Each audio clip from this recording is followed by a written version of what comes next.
Hello folks, this is Margie Roy at 3dcuts.com and today I'm doing the tutorial on my windmill and well shed for Tea Light Village. This is a new building for 2021 to add to my Tea Light Village. Tea Light Village is a collection of many buildings that's been around since 2013 and I've been adding buildings to it every year. You should go to my website at the address shown on the screen to look for additional information added onto this tutorial. I put updates there. Also on my website at this address is a page where I share photographs of how people have made and displayed their tea light villages. You will find all kinds of creative approaches to this particular project. Be sure to check that out and get inspired. Let's get started. I've already cut all of the pieces for the windmill and the well house. Let's get started with the windmill first. On the windmill, I also needed, there are these 5 pieces, the structure, the blades, a ring, and the little tail on the back. You will also need a long dressmaker's common pin. I have this one and I painted its head white before we started with acrylic paint so it could dry to use with this. Mine were all yellow headed, but you can buy them white. I've put a link to them at my website on Amazon. So to get started, we take the structure and we carefully fold on the dotted fold lines. These are kind of close to the edge, so it takes some care, and you want good creases as you do this.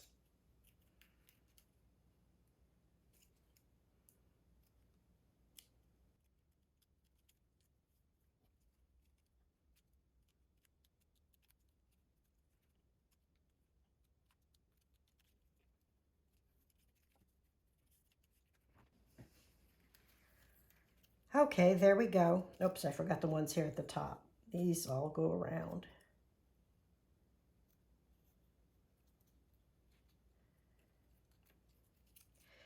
Okay, I'm using art glitter glue. It is my wet glue of choice. I've transferred it to this little bottle and I'm going to put glue along this long tab all the way down the side here. There are links to both the glue and this bottle on my website. And I like art glitter glue because it dries quickly, it dries clear, and it works especially well with cardstock. My paper is the Nina White Index cardstock that I get from Amazon. I find it a great basic white for these small projects. It cuts beautifully, but I did use a new mat today to help get good detail.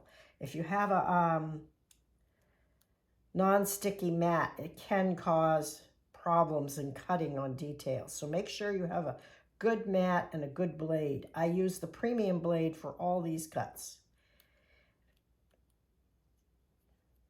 This is a nifty pair of tweezers that works well for holding together areas where my fingers do not reach. Okay, there's the support structure. Now I am going to put glue on the outside of the single tab here and on the outside of this little tab. And this is just a collar that wraps around to make a 4-sided square at the top of the derrick here. Definitely you'll need tweezers to get in there.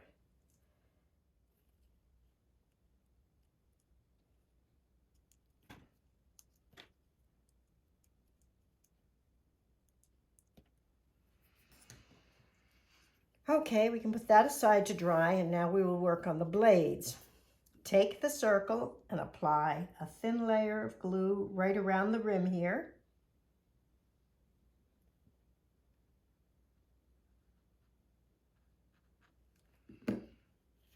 And then center that. Eyeball center is generally good enough. And that's to help support the blades. Now, I kind of like it if you take the corner of each of these blades, the same corner, and kind of twist them forward. It's not a hard fold, it's just kind of a twist. And that gives the windmill a little bit of realism in that the blades are not flat.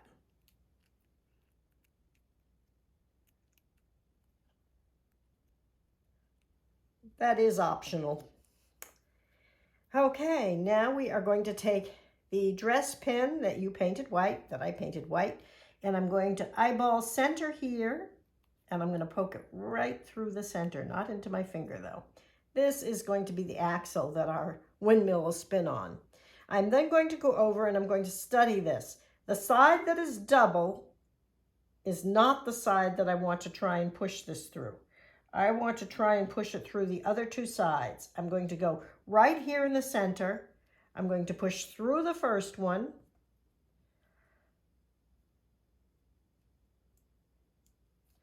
Go straight back and through the second one.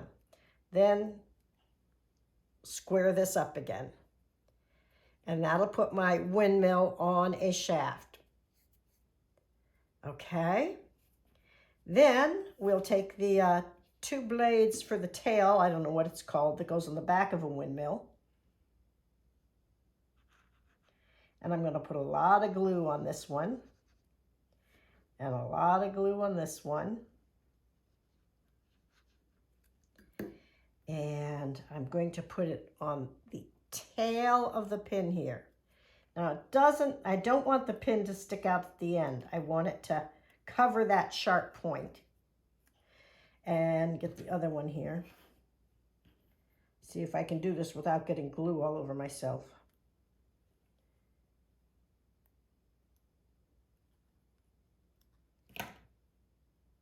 Got it there.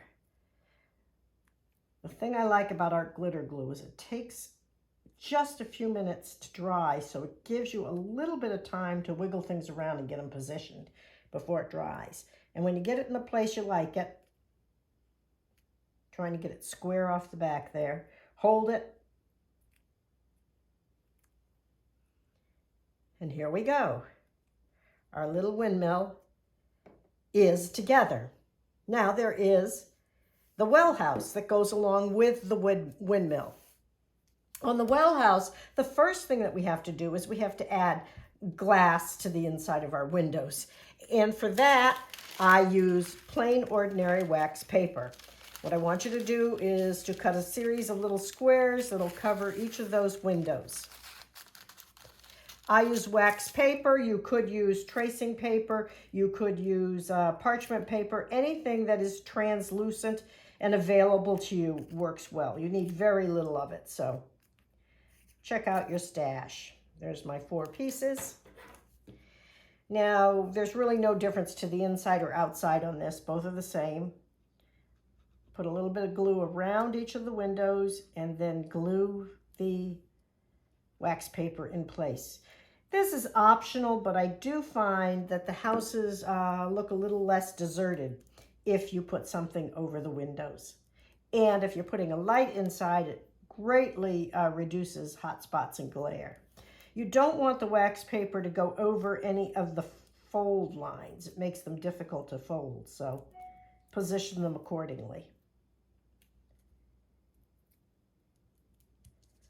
There we go. Now, once the wax paper is on, you fold on all the dotted lines going toward the wax paper side.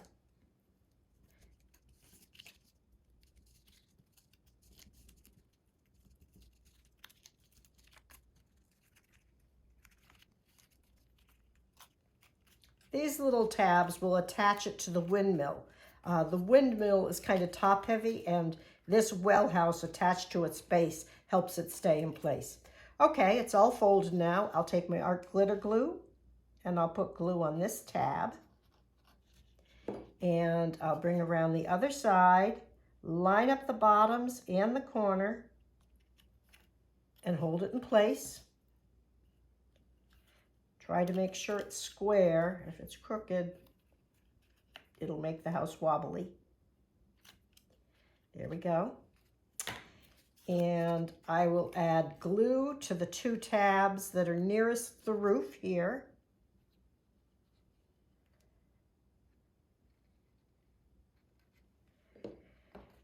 Bring the roof over and line it up again, making the edges even. Hold in place for a count of 4. Do the same with the other side.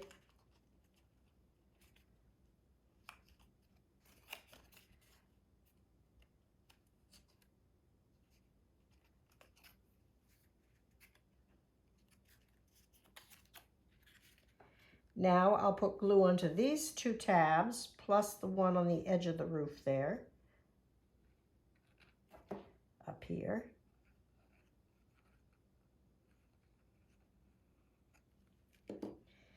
And I'll take that and I will feed it into the edge of the building there. Bring it right down, line it up, squeeze on the inside here, getting that to adhere. And then working on the eaves and getting those nice and even and making sure that those tabs have adhered as well. I'm going to fold this door to the inside just a little bit, and I'm going to fold these 2 tabs to the outside. This is the roof. Fold it in half. We're not going to put it on until we've attached this to the edge here. We don't want it to interfere.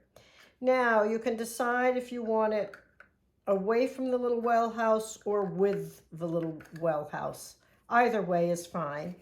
On the top side of these little tabs, you are going to put glue.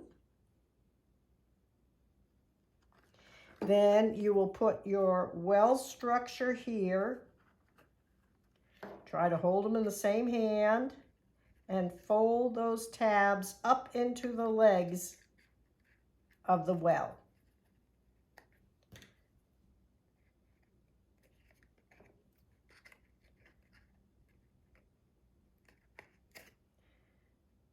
The well does not, or the windmill rather, does not glue up against the side of the house. It is away from the house. So if it has gotten glue in there, separate that out so it stays with airspace in there. It should be able to fold like that, okay? Now we will take our art glitter glue and cover the roof with glue.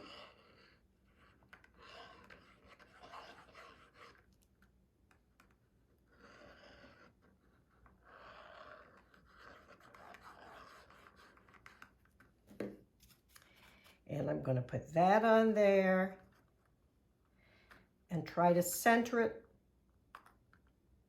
over the house and hold it in place.